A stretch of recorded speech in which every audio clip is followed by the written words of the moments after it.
today's show, Arkansas moving on to the winner's bracket of the NCAA Fayetteville Regional at Baum-Walker Stadium. We'll discuss yesterday's win over North Dakota State, and we'll get ahead to tonight's game against Creighton. But first, a word from Kendall King. At Kendall King, we're proud of over 4 decades of design. We're continuing the legacy of great creative design by combining our brands of Kendall King, Soapbox, and Shopcart. Together, these brands represent a new focus in marketing design, with individual attention to specific areas. Through our design expertise supported by a team of talented professionals, we showcase our best. We are Kendall King, we are Soapbox, we are Shopcart, we are design.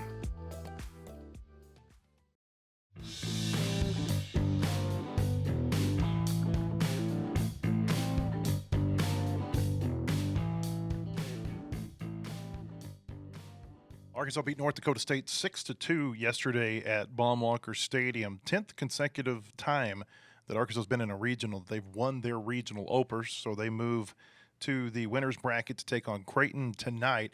It's a 7 o'clock first pitch at Baum-Walker Stadium. 7 o'clock, not 8 as originally scheduled. The NCAA and ESPN changed this game time overnight, like about 1 o'clock in the morning, I think, is when this decision was made. And so Arkansas and Creighton, the scheduled game time tonight is 7. Kansas and North Dakota State will play an elimination game first at Baum-Walker Stadium today at 2 o'clock. There is some weather that I think bears watching this afternoon, some chances of showers and thunderstorms this evening that might mess with the game. We'll see. But as of right now, 2 o'clock and then 7 o'clock for the Razorback game this afternoon. Arkansas, there's really not a whole lot to talk about from yesterday's game against North Dakota State. Aiden Jimenez went out, pitched for 3 2/3 innings. He wasn't great, but he was effective, only allowed a couple of runs. Arkansas got a really great outing from their bullpen. Parker Coyle gave them 3 1/3 scoreless. Landon Binosees came in and gave them 2 scoreless in the 8th and the 9th innings. And then offensively, the story was Cam Kozel. Cam Kozel, a triple shy of the cycle, hit a 2-run homer, had an RBI double, had an RBI single, 4 RBI for him yesterday, brought his season total to 60 RBI. He and Kuhio Aloy now both have over 60 RBI this season, or at least 60 RBI this season. It's the first time that's happened at Arkansas since 2010 when Brett Eibner had 71 and Andy Wilkins had 69. And, oh, by the way, Vahiva Aloy is right there. He's probably going to get there maybe tonight. He's at 59 RBI. Kind of amazing to see what this lineup has done offensively up and down this year. Ethan Westerman's here with me. Ethan was at the game yesterday. What stood out to you? Well, I mean, there's a few things. I'd say, first of all, I thought Parker Coyle was kind of it was a little bit dicey still. I mean, I don't think anybody there ever actually felt like North Dakota State was going to win the game. At least I didn't. But it just felt like he kind of set a tone, his outing. It just it felt like that was whenever you had no faith in North Dakota State to really make a push again. I thought the big difference was that when Aiden Jimenez was in the game, North Dakota State was getting a lot of hitters counts. And then when Parker Coyle came in, it was a lot of 0-2, 1-2 type situations. Yeah. And, that totally changes what an offense can do. On one hand, I was a little surprised that they threw Parker so much, but then on the other hand, it's a close game, and you got to get through that. And he's also the type of pitcher that I think he can recycle maybe Sunday, Monday if they need him. They do have other left-handers in the bullpen too. That probably makes a little bit of a difference. But Parker Coyle, we talked about this earlier this week on the podcast. He looks like an All-American to me. And the fact that he wasn't not on this All-America ballot that I got earlier this week still kind of just – I get it because he didn't pitch for so many weeks during the middle of the season. But I think if you just – I said this a day or two ago. If you take his stats and you put them up against Dylan Valanta's stats at Texas, their left-handed stud reliever, show me the difference. These two guys have been shut down, lights out relief pitchers all year. Yeah, and it just felt to me like that's whenever the tone was set for the game going how it did. And I think that, yeah, like you said, there's the thought of don't pitch him against North Dakota State or whatever, but ESPN shows a graphic yesterday. It was either 92 or 93%. 93%. Of regional winners win their first game. Where it's like, you know what? Maybe don't throw your ace to start the game, but you do if it's within a whatever run margin. I think you have to treat it as if let's get through this. But the alternative is if you don't, you might end up like Ole Miss and Oregon and Oregon State and Southern Miss, these 1 seeds that lost to 4 seeds yesterday. And now, they're in real trouble because if they don't win 4 games in 3 days, they're going to get knocked off their home field. And Ole Miss started trotting out at some of its best arms toward the end, to where it might have burned a few. I mean, it was a worst case scenario for Ole Miss. I watched that game. But it's when you go deep into Hoover, this is what has the potential to happen. Yeah. Because pitching last night for Ole Miss, and I didn't watch the whole game. I watched some of the end when I could. Didn't look anything like what they looked like in Hoover. I mean, think about it. They gave up an unearned run to Florida. They gave up 2 runs to Arkansas. They shut out LSU. I think they gave up 3 to Vanderbilt. And they gave up more than that in the first game of the regional last night. Yeah, Bianco was not happy. There was one cut toward the end of the game where a pitcher, I think, just threw like a 4 or 5 pitch walk, and they showed Bianco. He didn't do the hand over the mouth. You could read every single thing. He was not having a good night. And it's just, if you lose that first game of a regional, it really messes you up. I mean, like, there's almost no coming back from it. It feels like a death sentence in a regional. That's a good way to put it. It was tough to watch. I was watching a lot of baseball games last night. The Oregon game with the catcher that ran over. If you've seen this, yes. And he got thrown out. Yeah. The Oregon coach not happy. I saw a lot of not happy coaches yesterday. Well, and this is a starter for them at Oregon who doesn't get to play now in their elimination game today because of the rule that if you get ejected, you have to sit out the next game. Yeah, and it would have tied they ended up losing by 1. That run would have tied the game. It would have brought them within a run. Well, they ended up losing by 1 is what I'm saying. Yeah. So if that run had accounted, would have had extras, but who knows. But back to Arkansas with just like the treating it as you got to win. I just think that it was, I don't know. It was weird to me because I also felt like they weren't playing the style of like baseball that I've watched most of them like the time this year. It was a lot of small ball, it felt like to me, which maybe I've just been tuning into the wrong innings, but it just, I don't know. It didn't feel like to me until the home run by Kojal, it was just like, well, y'all just scrapped out a few runs to get the lead. Well, they've got the capability to play small ball. They haven't done it as much because they haven't needed to, because they've got the ability to hit the ball over your head and hit a 2-run double or a 3-run homer. But they've had that capability all year. But Justin Thomas put down a nice bunt yesterday. Ryder Helfrich. I said the Helfrich against the shift. The thing about Helfrich is that, think about him. He bunts singles and then he steals a base. Think about how many catchers this time of year they can't run because of all the just the toll that the season has taken on their legs. He still looks incredibly fresh for a catcher to be out there running the way that he did yesterday. Because on that bunt single, nobody was covering first.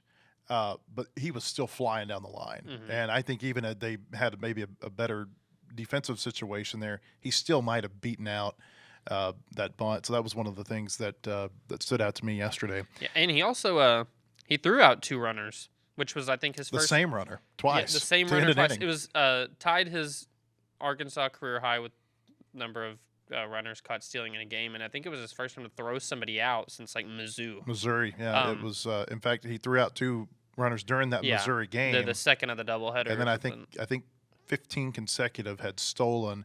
And I always hate it when they say they steal against the catcher, because that has some to do with it. A lot of steals has to do with the pitcher. And so it's not just the catcher, it is the pitcher catcher. I wish there was some sort of stat that would better reflect that, if that makes any sense. Yeah. And I know that they've got caught stealing against pitchers and against catchers, but I feel like too many people think that, it's the catcher that they're throwing on. And sometimes it is, but I think a lot of times it's a combination of the two, not just one or the other.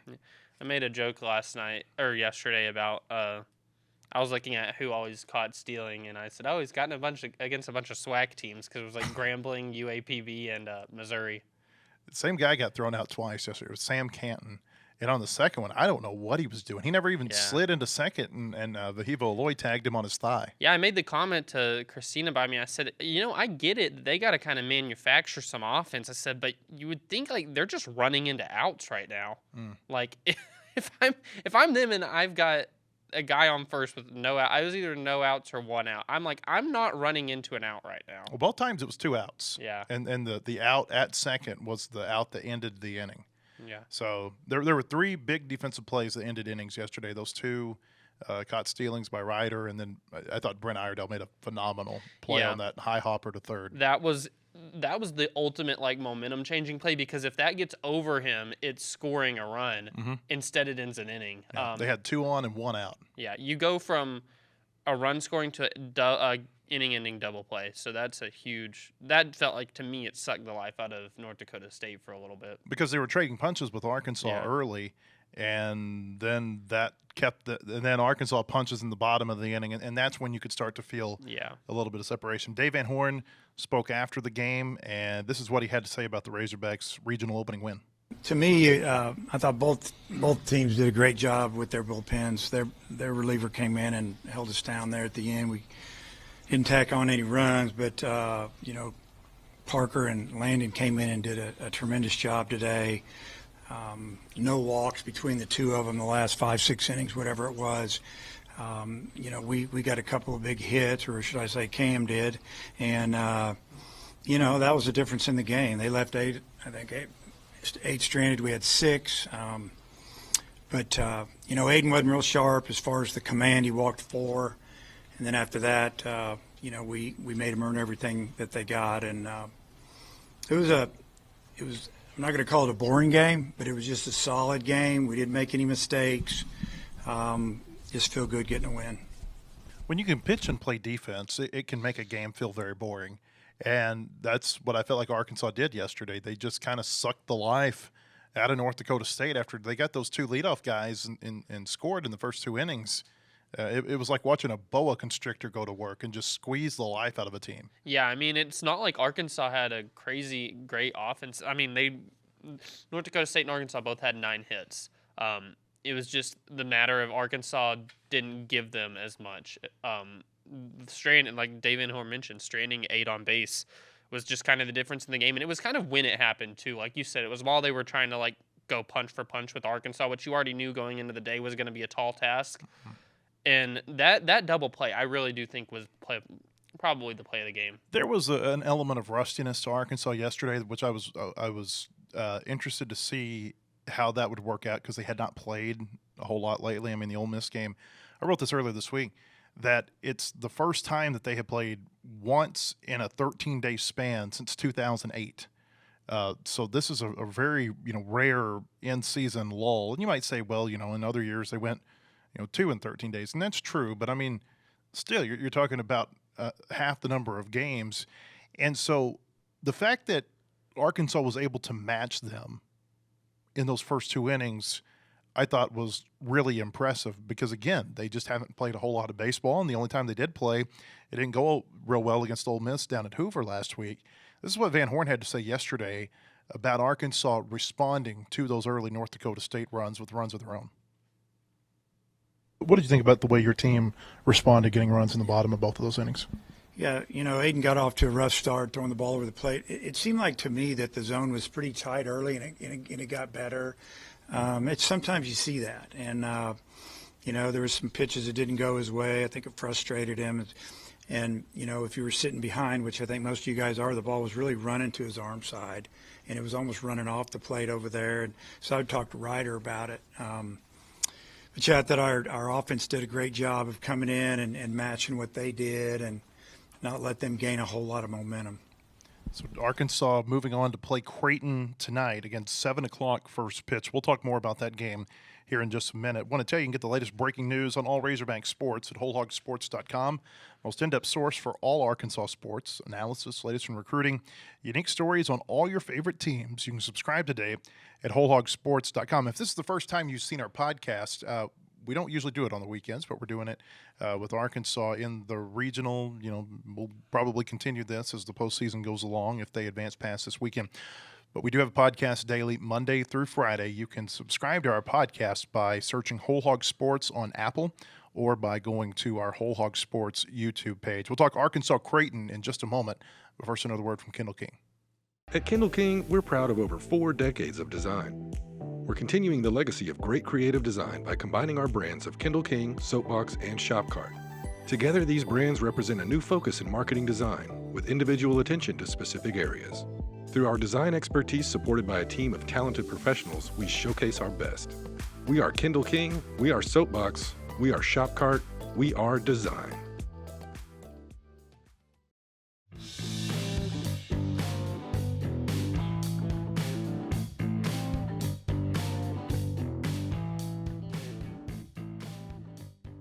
Creighton beat Kansas 11-4 last night at Baum Walker Stadium. The difference in the game was a 7-run sixth inning in which the Bluejays just hit the ball all over the ballpark. I mean, they were playing pepper with the center field wall, really hard hit balls into the outfield, and they knocked KU's starter out during that inning. They brought in a reliever. He was wholly ineffective. I don't even know if he had an out when they brought him in. And, you know, it totally sucked the life out of that stadium. I was there. I was surprised, really, by the number of KU fans that had made the trip to the ballpark. Now, what I saw as the game went along is that a lot of the KU section ended up kind of filing out. And so what I suspect happened there was that, you know, I mean, obviously the KU parents, the people who are kind of the official party, so to speak, they're going to stay the entire game. I suspect there's a lot of KU grads in the area in Northwest Arkansas. I know there are. I know quite a few people who went to Kansas, quite honestly. And I think they probably went just to kind of be there for the experience for a little bit. And then when the game got away, it's like, you know, it's 9:30. Let's go home and get in bed. They're checking their watch, saying, "How long will we wait till basketball season?" Yeah, that's right. They like Lance Leopold now. They'll hang on for football for a little bit. Creighton, not a whole lot of Creighton people were there last night. You know, it's going to be a big home field advantage for Arkansas playing at home, but I think it's going to be even more so playing Creighton than it potentially would have been playing Kansas, based on the number of the KU people that we saw able to get tickets last night. Yeah, and the funny thing on the broadcast, they were, the commentators were saying the Kansas fans were pretty chirpy at the beginning. They said, well, they were, and they just kind of got silenced. But they were showing a lot of dejected Kansas fans on the broadcast. But yeah, that inning got away from them pretty quick, and it all started with a walk, as it normally does. Yeah, but you know, they were not cheap runs that Creighton got. They got 16 hits last night, and the kind of the story on Creighton this year has been that they can pitch, and that their hitting is just kind of okay. You look at what they started doing at the Big East tournament, where they won 11-8 and 10-8 and 7-4, and now 11-4 last night. Their offense has gotten hot. They've won 8 in a row. I think they've won 14 of 15, and I think they've won 22 of 24. And you start getting flashbacks to what Kansas State and TCU were doing the last couple of years. You know, this is the game. I mean, this is the game of the postseason to me. And I say this all the time. People are like, well, you know, you get to Omaha, isn't that the game of the postseason? There's not another point in the postseason that you face as pivotal as the winner's bracket game on Saturday night. Because if you lose, you have to win 3 times in 2 days or your season's over. And you don't face anything like that the rest of the year. Super Regional, it's a best-of-3 series. You lose, and you may come back and win 2 in a row like they did against Tennessee at the end of the regular season. Omaha, you might lose one of your first game or your second game, but there are built-in off days in between the games that allows you to reset and replenish your pitching. And so there's not another time in the postseason that is as pivotal, I feel like, as this game that Arkansas faces. And you know, you mentioned 93% of the time the teams that win regionals win game one. I think it's somewhere in the 70 to 80% range that teams that win this winner's bracket game 2 go on to win the regional. It's just a big pivotal game tonight. There'll be a lot of questions about, hey, you know, Arkansas, can you avoid doing what happened against TCU? Can you avoid doing what happened against Kansas State?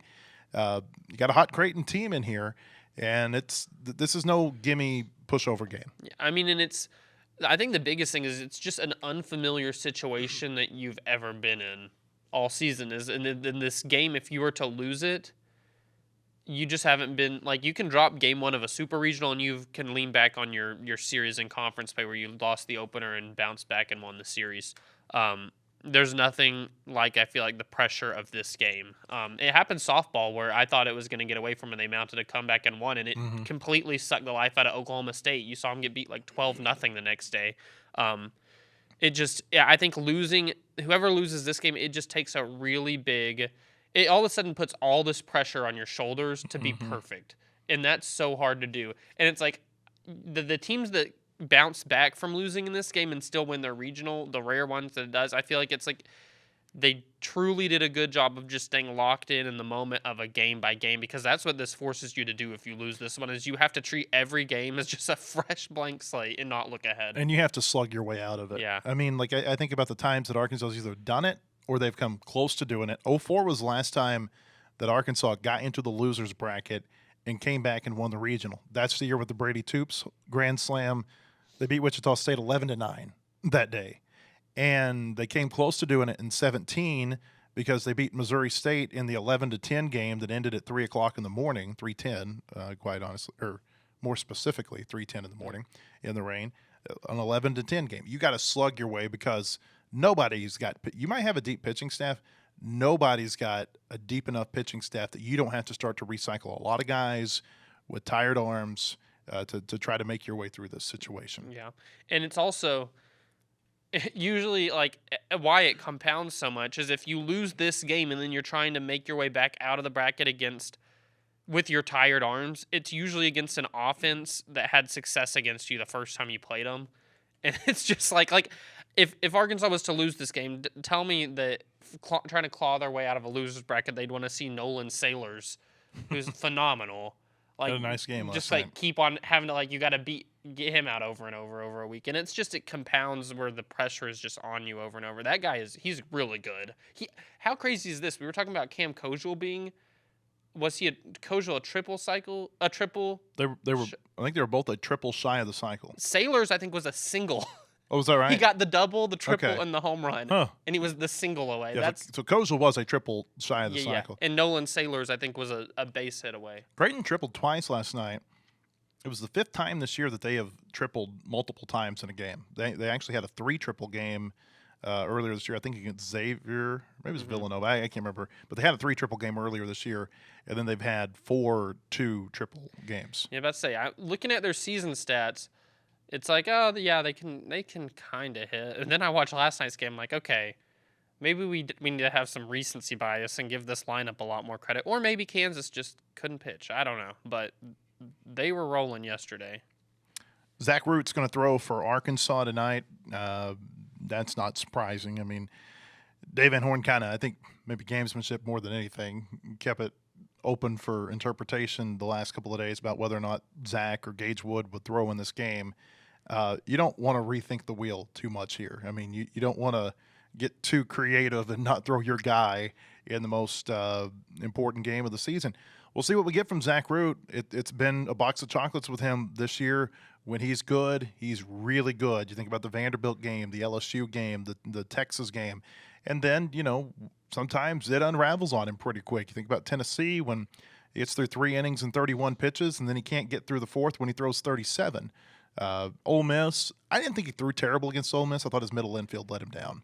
He made the pitches that he needed to make to get out of that inning, and it just didn't happen. And you throw too many pitches to a good lineup, they're eventually going to hurt you. You give them too many opportunities. And then to just real quick touch on yesterday again, I thought that was one of the keys against Nolan Johnson, the Summit Pitcher of the Year. Arkansas made him work so much in the first 3 innings. What was his pitch count at entering the 4th inning or something? It was somewhere around 70. He was in the 70s by then. I mean, that's, if you make a pitcher work early, that's such a recipe for success. It's like you might not have the run totals yet, but if you've made a pitcher work that hard, I think it just usually the dam breaks at some point. Creighton, they threw their guy last night, Dominic Cancelleri. He was the Big East Pitcher of the Year. They're going to throw a right-hander down. I hope I'm saying his name right. I think it's Wilson Majors. They don't have a pronunciation guide that I've been able to find. 6-2 this year, 3.10 ERA, 121 WHIP, 69 and 2/3 innings. So his numbers are slightly better than Zach Root's across the board. Now, you counter that with Creighton. They had like the 158th strength of schedule. They have not faced teams like Arkansas this year. Yeah, well, Andy's a freshman. So a freshman getting the ball in, like we said, such a pivotal game. If you're Arkansas, you want about 12,000 people. Yeah, you want to rattle this guy early, I think. You want to you want to take every base you can get, I think, against a guy like this early and just try and rattle him. These are 2 of the best pitching teams in the country. Kind of look at the stats down the line here. Creighton, a 4 ERA, Arkansas 4.02. Those are both top 20 marks nationally. Their whip. So Arkansas's got a little bit better of a whip, actually. Creighton's interesting. their ERA is really good, but when you start digging in toward some of these more advanced pitching analytics, I don't see it. I don't understand maybe what I think. What I'm the only conclusion I can come to is that they have a lot of base runners and they're good at pitching with runners on base, because all the other numbers outside of the ERA are just kind of so-so pitching wise. Arkansas scores about 1.3 more runs per game. They've got a much higher batting average by 26 points. Opposing batting average, Creighton about 6 points higher than Arkansas. Arkansas much higher in the OPS, about 130 points higher than Creighton.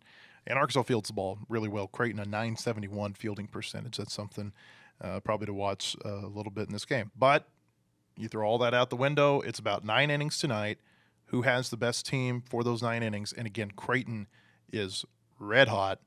And that's something that the stats don't always account for is how a team feels about itself and the momentum that they have coming into a game. Yeah, I almost feel like we get to this time of year and it's more helpful instead of looking at season stats to take the last 20 games and be like, what are your – I wish that there was a tool. There probably is a tool out there where you could just – There's a tool for everything. Where you could take a certain time range and be like, all right, well, what are you in your past 20 games, batting average and stuff? And I just looked at that Creighton team yesterday and I was like, okay, y'all are – maybe I was just watching y'all's one shining moment, but man, the lineup seemed good. Well, and you talk about the tool. So many games. I always like looking at a team's record in the last 10. Arkansas 6-4.